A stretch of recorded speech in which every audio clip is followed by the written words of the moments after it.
It's time for Speaking of Speaking. Quick tips and tools to take you from stage fright to spotlight. This podcast gives you an inside look from the world of public speaking and speaking secrets you need to be bold from the stage, no matter what business you're in. The host of Speaking, Carl Richards. Thank you, Matt. Yes, it's another edition of the Speaking of Speaking podcast, and I thought today I'd talk about virtual speaking. So much of us are sidelined, whether it be in the business world or the speaking world, because of the global pandemic we're facing right now. But that doesn't mean that we have to completely just sit sidelined and hang up our businesses, even if temporarily. We can still keep in contact with our clients, and we should be in some capacity. And if speaking is something that you already do as a way to market your business, then you've already figured out probably how to do some of this already. But it is important to keep in touch. So if for no other reason, so that people remember who you are, because eventually this will pass like anything else. So this is going to be very important to use this tool in any or many different capacities so that people do remember who you are when the dust does settle, because we will come out of this. We definitely will. So how is it that you can, if you've never done any virtual speaking before, if you've never used speaking before as a way to connect with existing clients or new clients, what can you do right now that will make it a little bit easier for you? Well, there's a few things I want to share with you. Number one is social posts. So you can do things like Facebook Lives. I've seen a lot of people using Facebook Live as a way to keep in contact with people during this global pandemic. And some people are doing Facebook Lives every single day. Some people are doing some multiple times a day.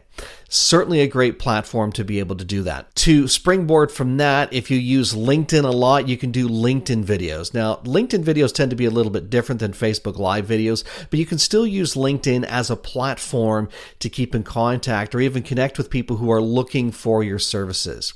You can also ramp up, if you haven't done so in a while, you can ramp up your YouTube channel. I would suggest if you don't have a YouTube channel, I would say take it one step at a time. So maybe start with Facebook Live videos, then move to LinkedIn videos, and then maybe YouTube channel if that's certainly the way you want to go. The other thing you can do is put content on Instagram.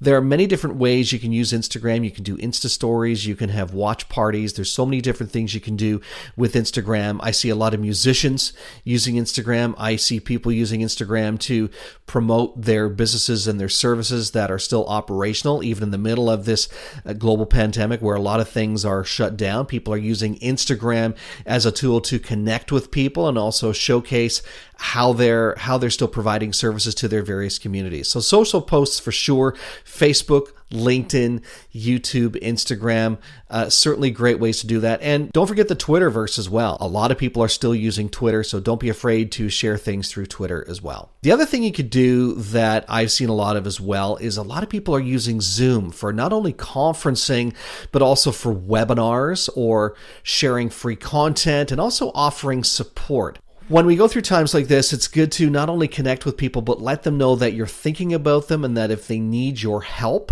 even if it's on a personal level, that you're there for them, especially if yours is a service that does provide more of a personal level or hands-on support for people.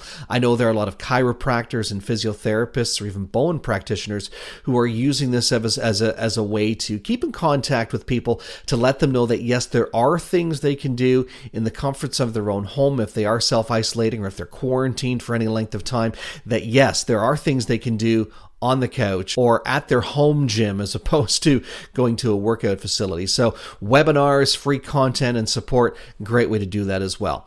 Skype is a great way to do that. And there are also teleconferencing services that are out there as well. Zoom and Skype are my favorites.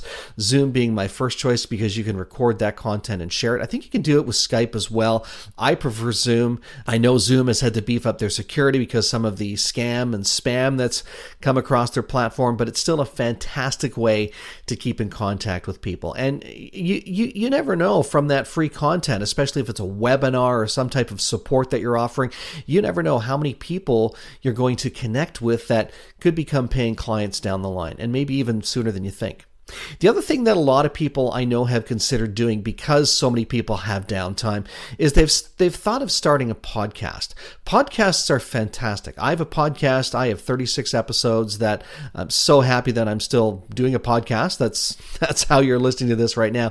But podcasts are a very cool way to keep in contact with people because they're informative. They can also be very supportive.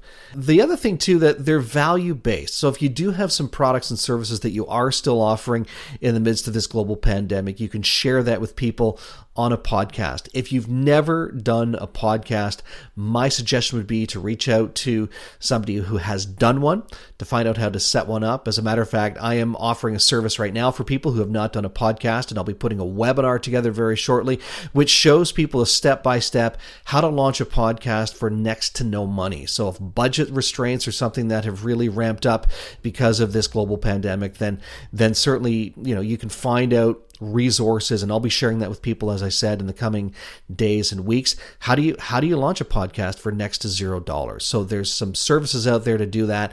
I'll be sharing that information very shortly. But podcasts certainly will allow you to keep in contact with people. It's also a great marketing tool, and if you've never done it and you've thought about it and you now have the time, this is a great way to explore that and not necessarily worry about the monetizing of it, but just think about it as a different way to market to the people who you are already in contact with or should be in contact with on a regular basis. It's a great opportunity and a great time to launch a podcast. And again, keep it informative, keep it supportive, and keep it value-based as well.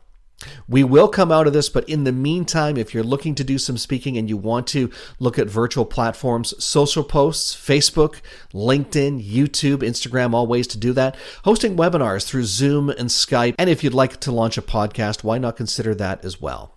If you ever have a question, don't hesitate to drop me a line.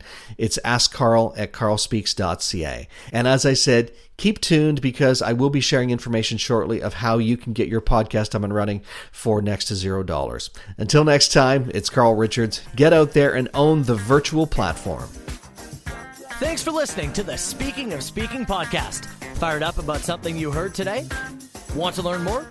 Be sure to visit carlspeaks.ca. And don't forget to follow Carl on Twitter @CarlRichards72 or join the Facebook group Speaking of Speaking.